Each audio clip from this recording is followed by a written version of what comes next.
It's easy for me to stand. All have sinned and come. So I thought I would just stand here. To Bishop-elect Overseer Keith Linton, and to Pastor Patterson. If that's when you're not prepared, I don't want to see the word prepared. Amen. To Ellicott, bless you. It's a wonderful privilege, and to Minister Paul, bless you. Wonderful privilege to come and share, and I'm not going to share anything new with you. Not necessarily new, but hopefully it will be revelatory, that we can learn together matters of the heart. And Beulah is such a special place to me. I haven't been here for a long time, overseas, a very long time, but I was exposed to a pulpit ministry, homiletics, in Beulah when I first came to the country, before I ever went to Calvary Temple, before I ever went anywhere else. Beulah was the place where I came back with the late Bishop Anderson back from that time. And so I remember I was preaching at Beulah once, right here, and I came from Jamaica, filled with fire, but whenever I preached, the art and science of public speaking, I was always closing my eyes. I remember one of the elders saying, if someone came with a stick to knock you over, you wouldn't see. Open your eyes when you preach. And I remember those lessons, those little nuggets and lessons that we learned. And I might have achieved a PhD in my field. As I was sharing earlier, a PhD is really, if you consider an ocean, then from the ocean you have a reservoir, and from a reservoir you have water coming into the faucets and your taps, and then you take a little spoon of water, and that's what a PhD is. We're not super knowledgeable. We're only just very dedicated to a specific area of learning, and we endeavor to use that area. I endeavor to use that area to benefit and bless the body of Christ as best as I possibly can. Amen? And so thank you, Elder Carl. It's a privilege to share. Pastor Patterson, I've always looked to Pastor Patterson and also Overseer Linton. I've listened to you preach, and I like to talk before people. They're very didactic when they present. I like to follow the train of thoughts when people are speaking. Are you with me? I don't know if you've ever been, there are two types, I lecture sometimes, and Overseer Linton, you do the same. There are two types of preachers. We call them the shotgun preacher. They put out one shot, and after they fire that, they have nothing more to say. And then you have the submachine gun preachers and teachers, and they just take it off the safety catch, and they pull the trigger, and shots are going everywhere. And then you ask a member of the congregation, how was service today? They say it was awesome.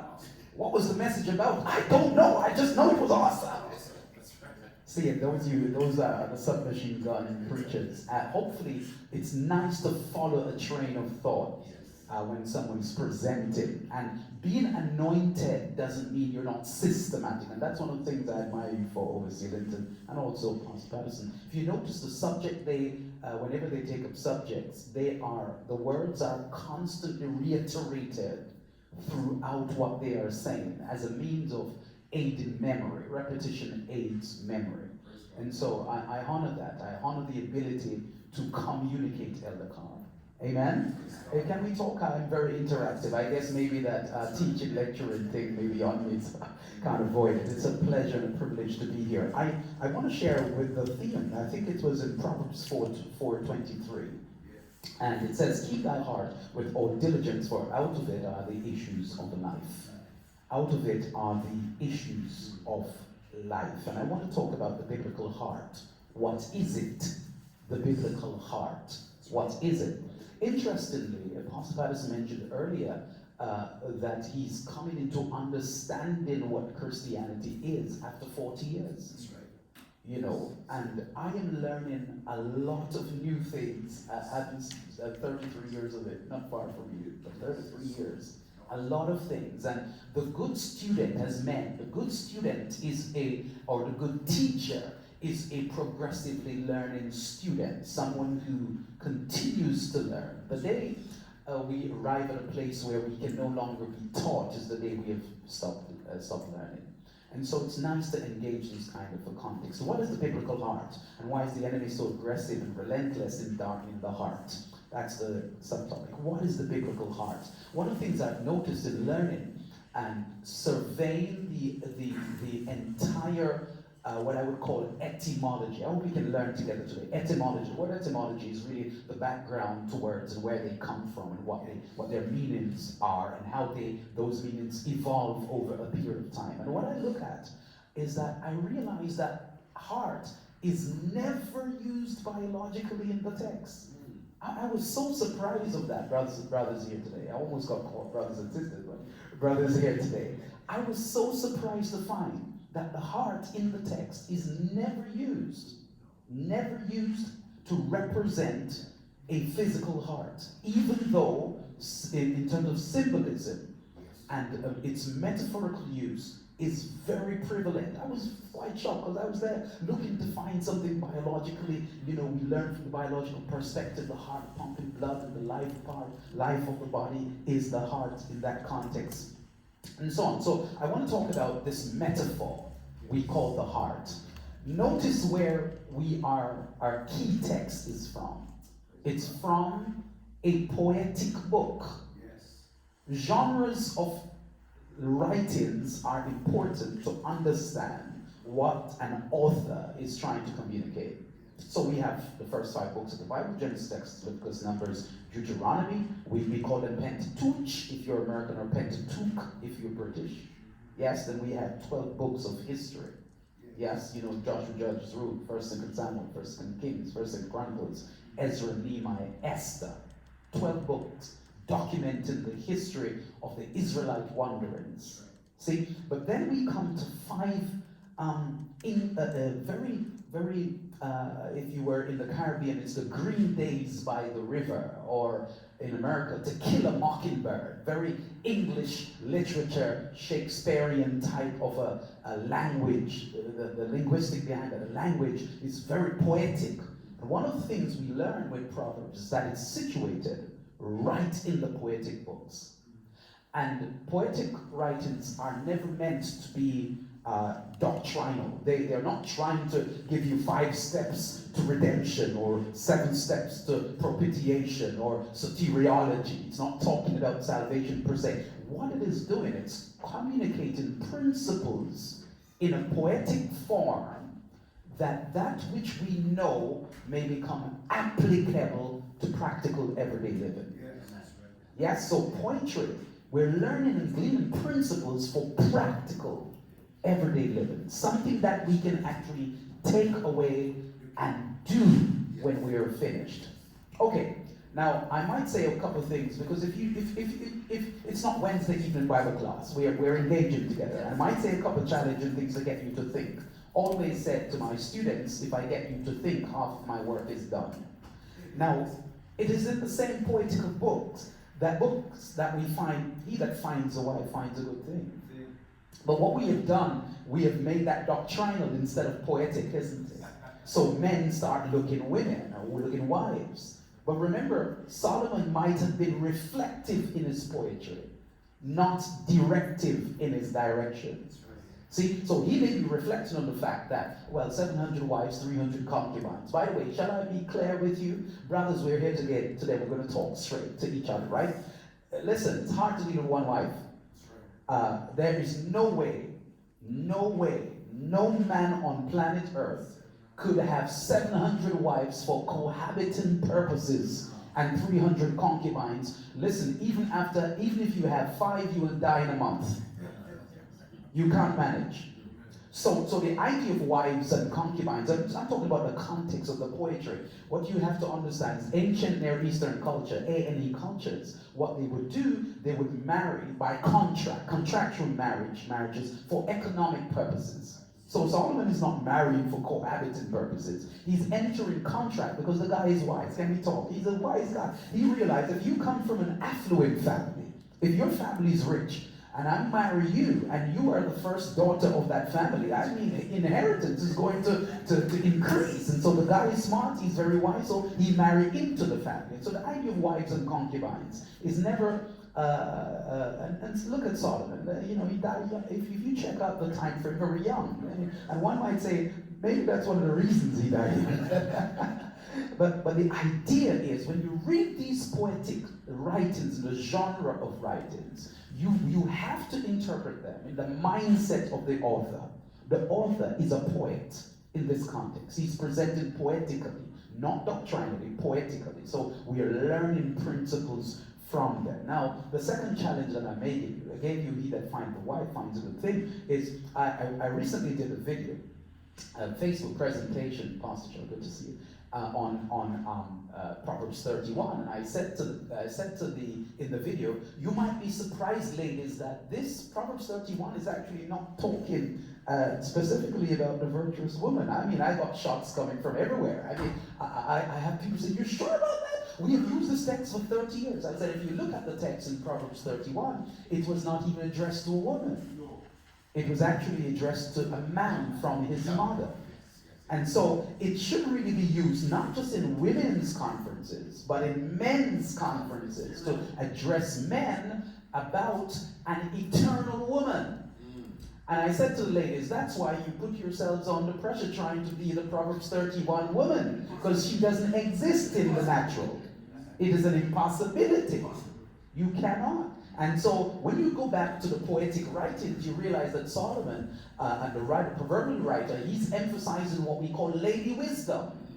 And lady wisdom, you can find kind of another epitaph, you can find an anthology of lady wisdom in Proverbs chapter 8. When he prepared the heavens, I was there. I mean, you're not that eternal as a woman to be there. So wisdom, as lady wisdom, is an eternal woman. But what the writer is trying to do poetically is saying that you should admire these qualities of wisdom, and even in a practical sense, if you apply them, you understand that there is a wisdom that is superior to your doing, and you are correct. No matter how great we work, we can never achieve salvation. It is always from wisdom dispensing herself to you. That's right.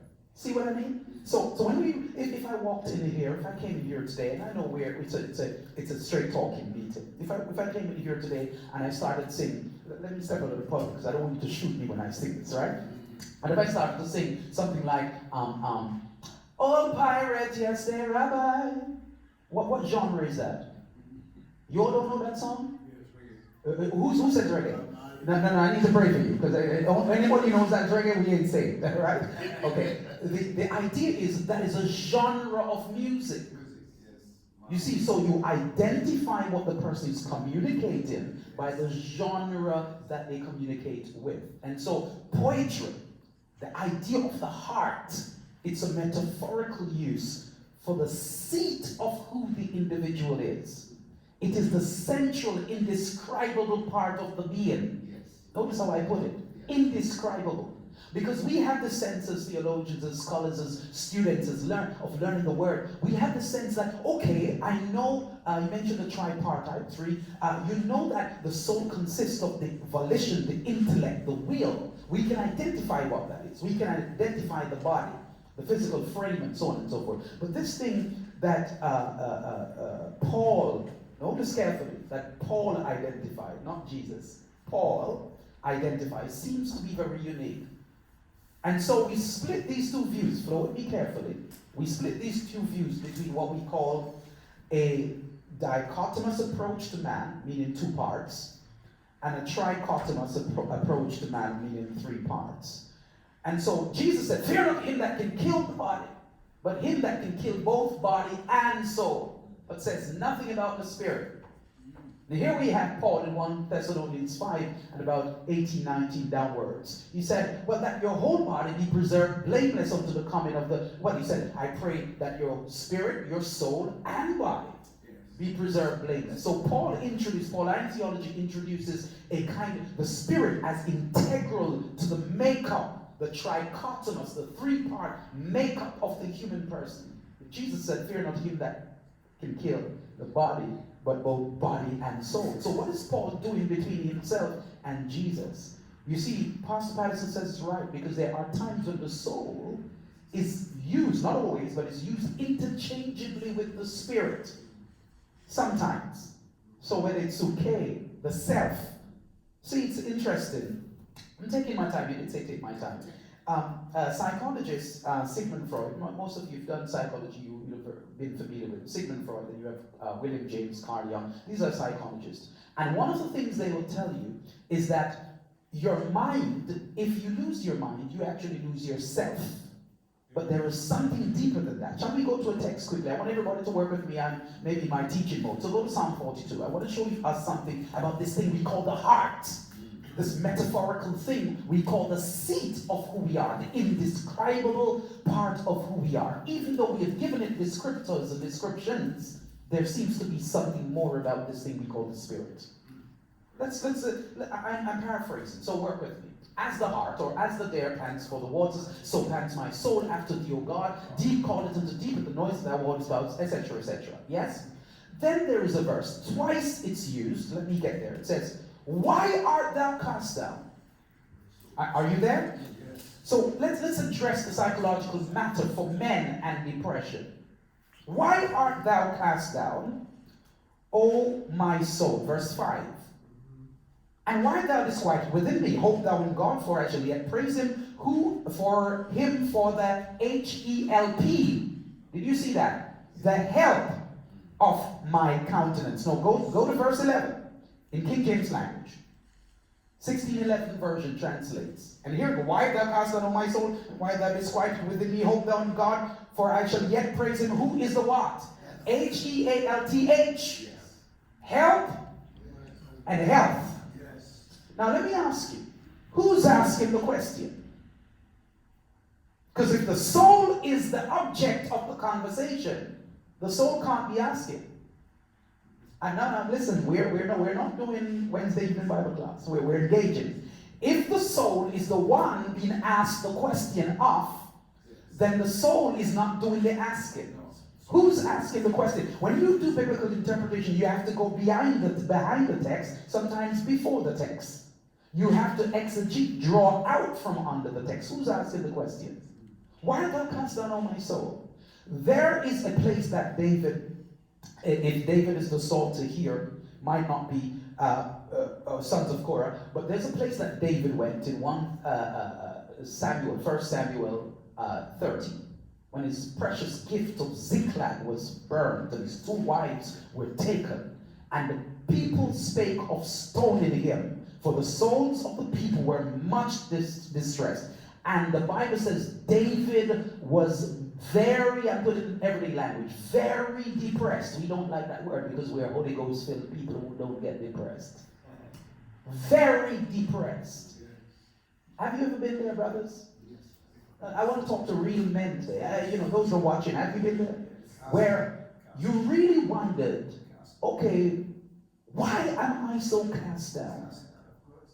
Why is my soul disquieted within me? Notice the language, within me. Let me just share this with you from a psychological perspective. When discouragement affects your emotion, it affects your mindset, and your mindset affects how you feel as men, or how we feel as brothers. One of the places you must never allow depression to go, that is in your spirit. Do you follow what's going on? So, your spirit must be cognitive enough to be able to communicate to your soul. Because the moment you allow the discouragement to cross over via emotion, via volition, via will, and do you know some people will depression in their spirits? The moment you will that, life is over. You cannot throw yourself before a train unless you've allowed your emotion, your intellect, your will, your volition to overcome who you really are. The central, indescribable part of you that is only connected to God. Let me just say, no, sometimes we say, well, God save our souls. But, he that is joined to the Lord is what? No. Let's finish that. He that is joined to the Lord is what? One what? Spirit. See the difference? He that is joined to, that is what is joined to God. Let me tell you, if your soul was joined to God, this morning none of us would get up, especially when you look outside and you see that it's cold and it's a bit misty. Because the emotion says the bed is sweet. Yes. But your spirit says there is a men's service going on. So I've got to regulate the body. And that's why in the trichotomous view, we incorrectly say sometimes that it is body, soul, and spirit. That's the incorrect order. Whenever we do body, soul, and spirit, it's a person who is carnal. It's a person who is living in the flesh. But if you do what in the Pauline context, the Paul's theology, it is spirit, that essential part of who you are, that governs your emotion, your will, and your intellect, and your body falls in line with that. Do you see how it works? So from now on, instead of saying body, soul, and spirit, we know we are not the old Adam, but we have been renewed in spirit. And that's why it's a good text. We're connected. And so 1 Corinthians 15 says, for the first man, Adam was made a living soul. You see it? Emotions, intellect, will. But the last or second Adam was what? A quickening. You got it. See how it works? The soul, soulish Adam lived by what I want. I want the fruit. Yes? But the last Adam, quickening spirit, bringing back to life. Something else I learned as we look at the poetic writings about the heart. I tried to do what you call just a little bit of exegesis. By that I mean drawing out from looking at the original language of the word heart. The word cardia, cardiologists. Cardia. Spells with a K, but you can work with a C on that. K-A-R-D-I-A. Cardia, the Greek word for heart. The centrality of the person's being. Did you get that? Cardia, the centrality of the person's being. Do you know, as men and as believers, it is important to understand that we must protect our heart. Interestingly, the heart is secret in its metaphorical use. Flow with me, please. In its metaphorical use, Pastor Trout, the heart is secret. Anywhere you go, and you see a heart beating on the outside, somebody is being operated on or somebody is just died. It is secret. It's not something that is exposed. And here I'm going to share something with you might revolutionize your thinking. Never expose your heart to anyone who is not trained as a heart surgeon. Well, I think I'll leave that right there. You see that? Because your heart, for that to be exposed, must mean that you're being operated on. You know, can you imagine, brothers here today, can you imagine you go to the doctors, you have a major operation, and they're about to put you under anesthesia. And the guy, or the ladies, the guys who are around you, they say, well, I want you to dress in your normal garb before you do this operation, prior to the operation. And they say, well, you know what? I want to let you know just before I get the scalpels and the knives that I never went to med school. I actually, it's going to be my first trial operation.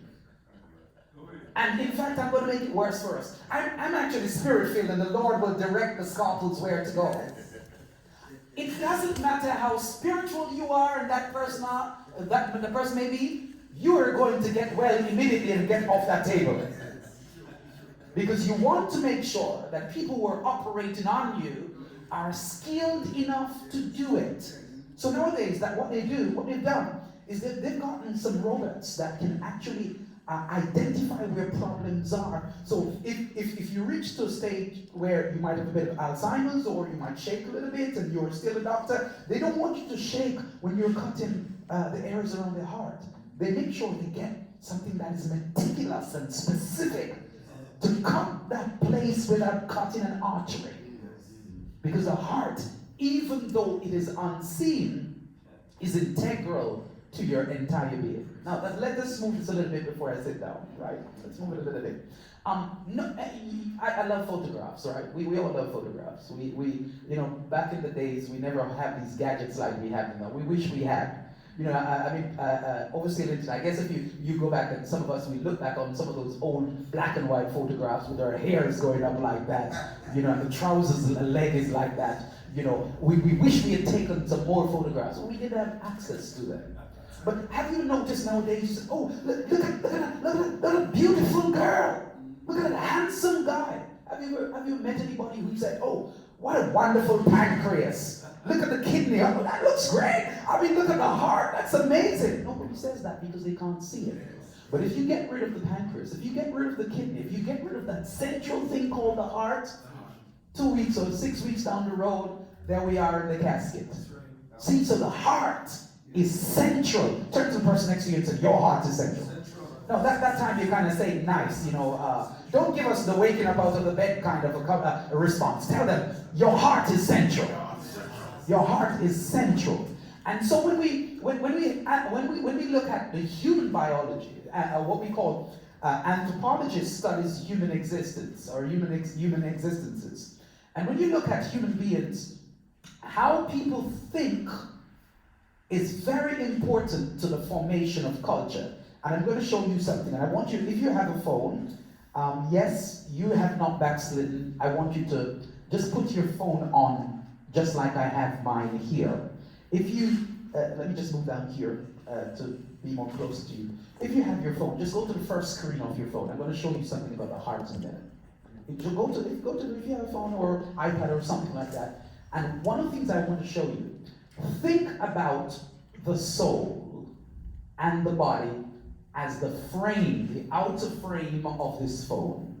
The outer frame. Here is your soul and your body, the outer frame. Just like an iPhone or a Samsung or whatever you have.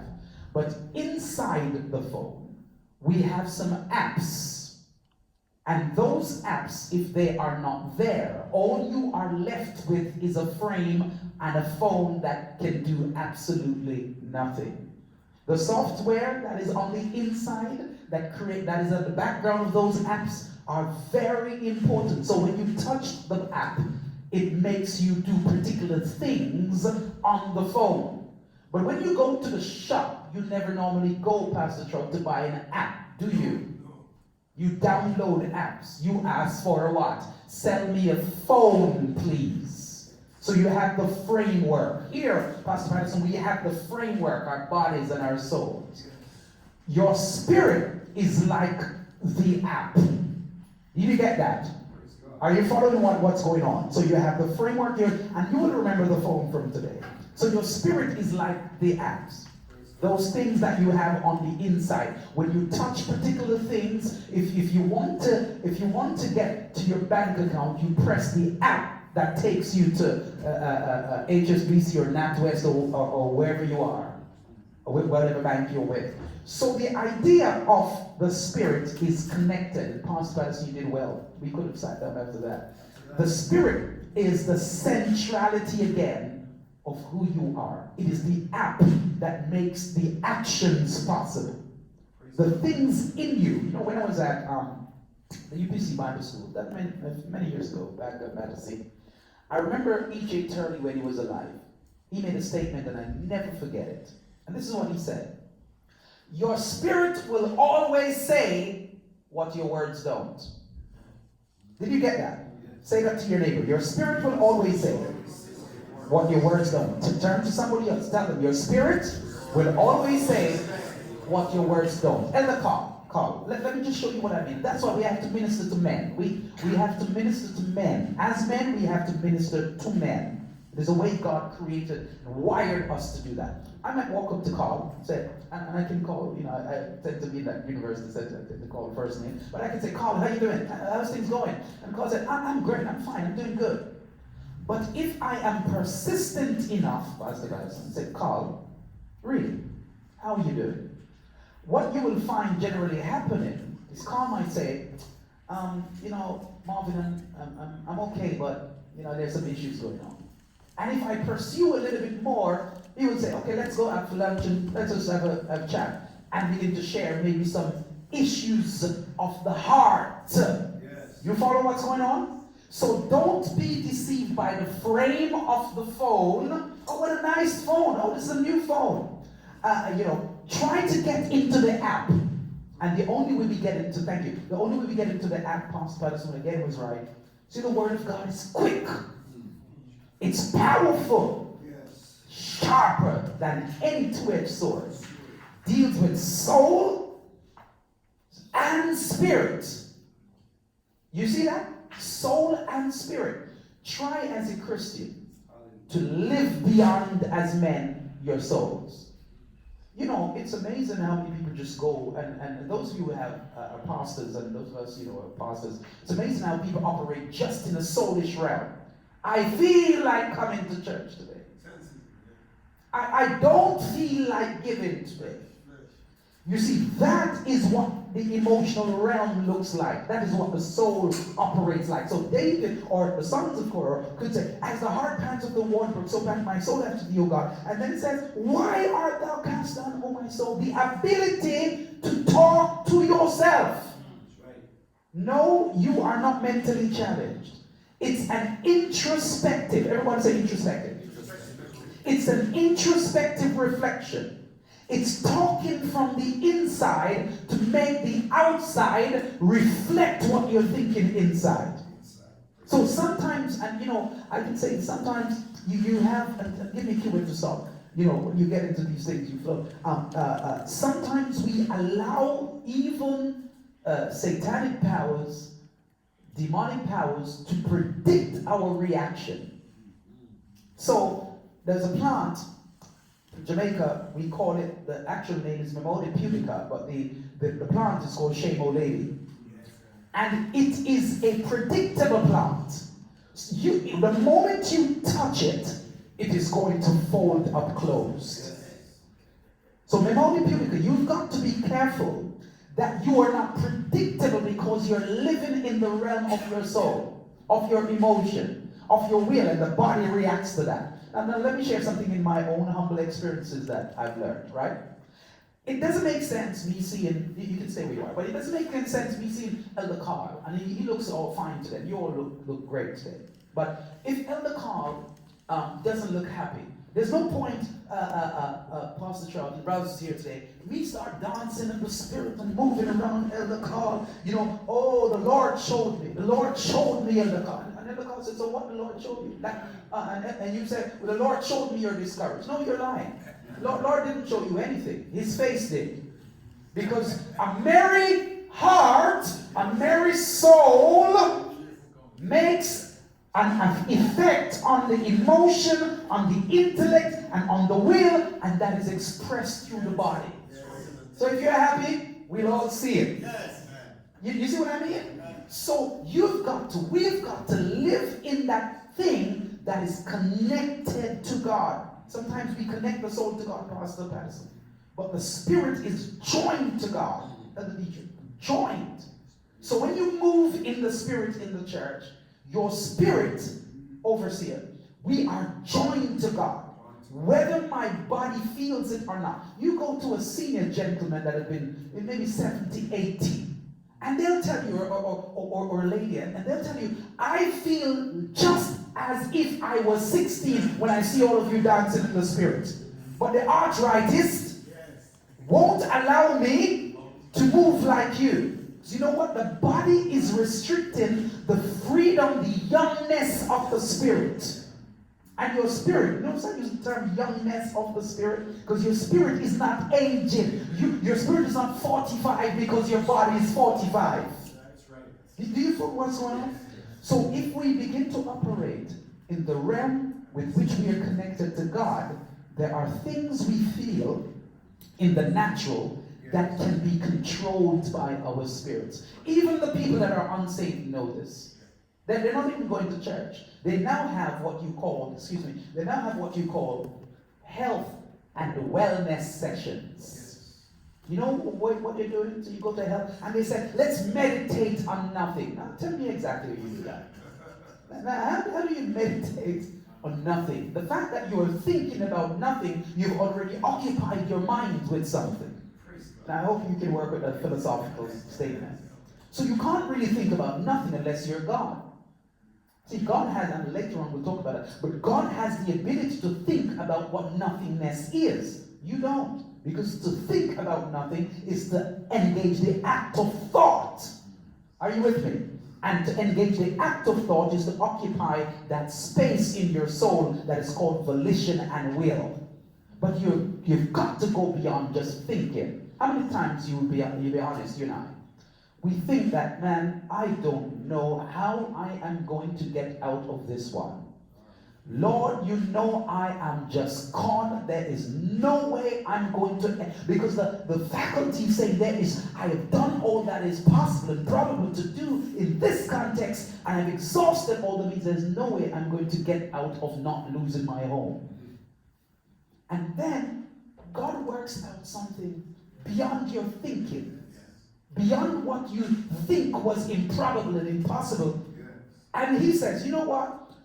I'm going to ask, and these guys are affluent guys. But I'm going to ask Overseer Linton, and I'm just playing with you, and Pastor Chuck. I'm just going to put in their heart that they'll give you $2 million. Thank you, sir. I appreciate that.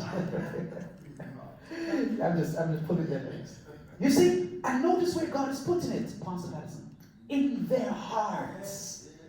When God speaks to your heart and our hearts, it is irrevocable. Meaning that you could sleep, you could pray it away, you could do everything you want. Listen, God will, if God can talk to you while you are awake, he will put you asleep and mesmerize you, that when you get up, you're talking about the thing that he put in your spirit. When God communicates with your spirit, it's inescapable. That's why I say, people ask me, how do you know God is talking to you? Away from his word, primary way in which God talks through his word. You know, some people are waiting for some great prophetic utterance. I tell people, listen, I appreciate the fivefold or fourfold ministry. You know, some people say fivefold.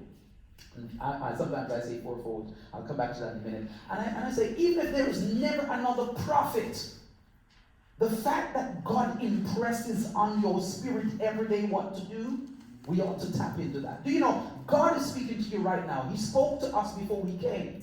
He speaks to you every time in the day you want him to speak.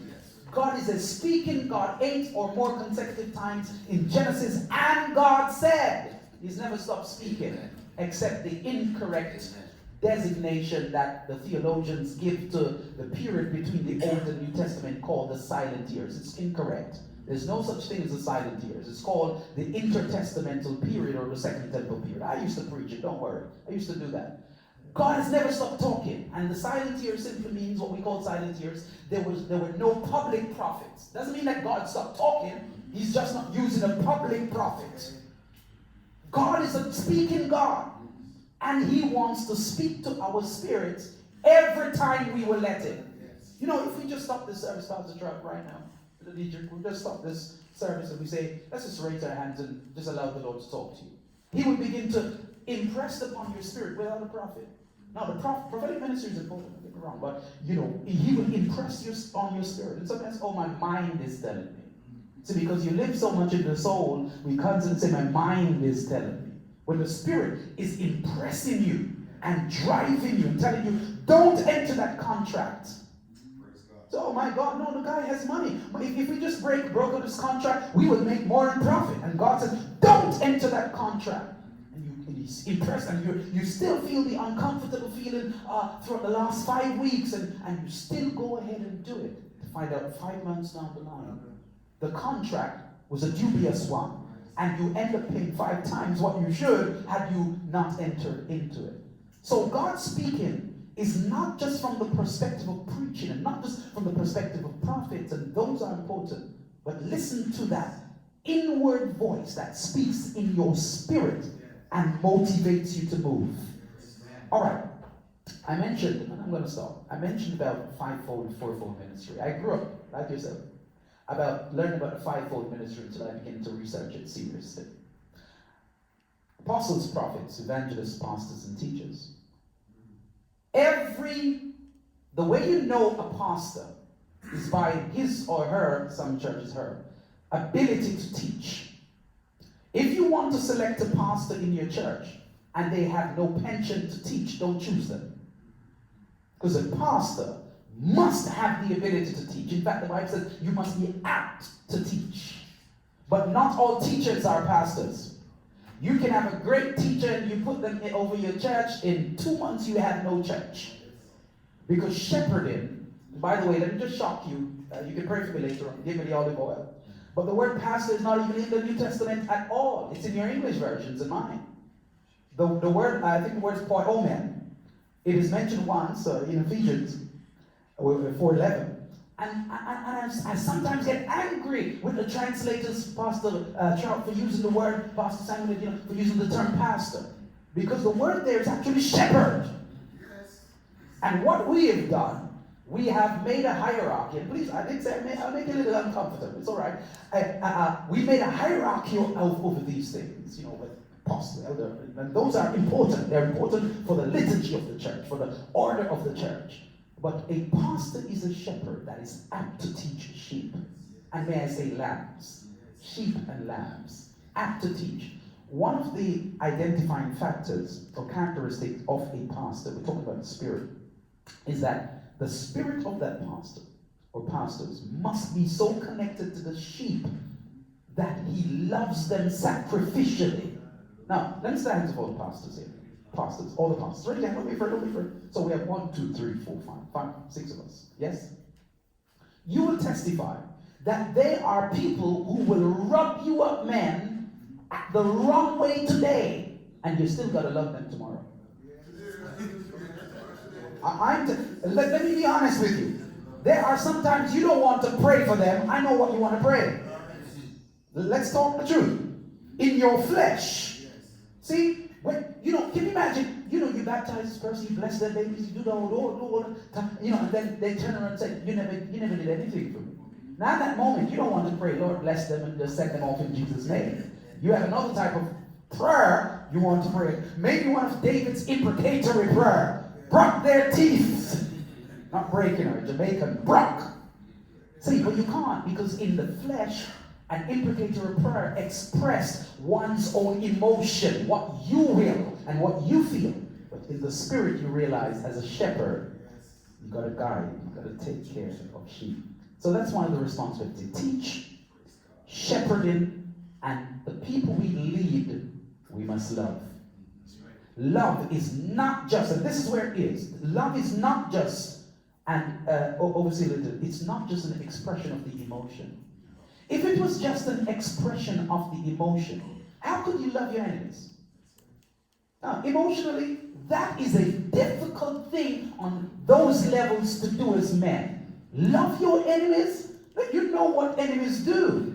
See what I mean? But when you move beyond intellect, volition, and will, when you move beyond the self and the soul and the suke, when you move beyond that, and the Greek word is pneuma, we get the word pneumatology, from which you get the medical term pneumonia. A person who has pneumonia has problems with breathing.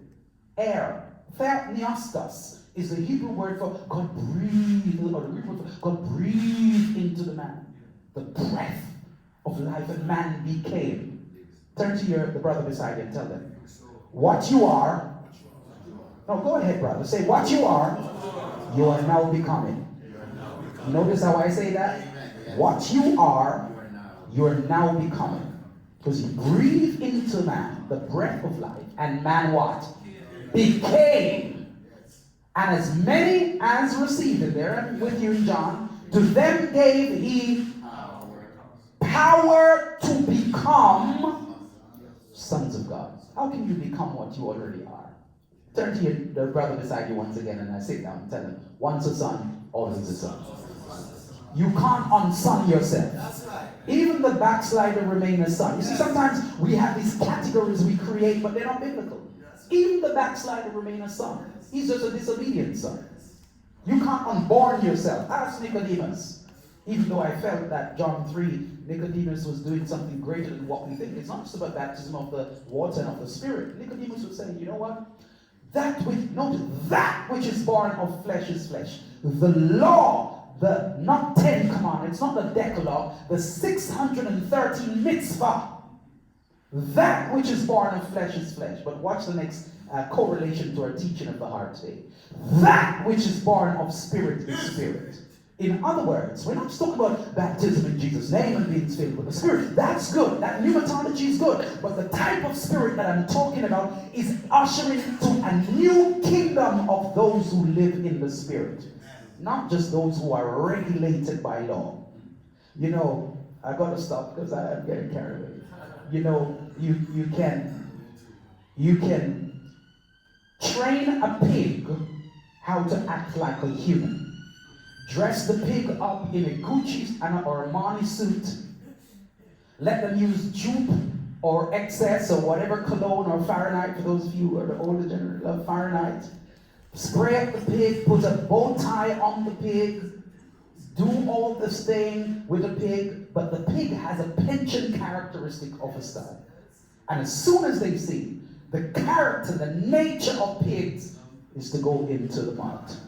So what I mean? So when we are transforming people and dealing with transformative theology, it is not working body, soul, and spirit, but it's working spirit, soul, and listen, we wouldn't even ask some people not to dress the way they dress or do what they do and all that stuff. And you know me, I have standards. But the issue is some of those things. If we just deal with the man, the spirit, that spirit. If the spirit is transformed, you have the... You see some of those guys, pastors here, some of those people who give trouble in church. And those of you who are watching, folks who give trouble in church, they are still in the soulish realm.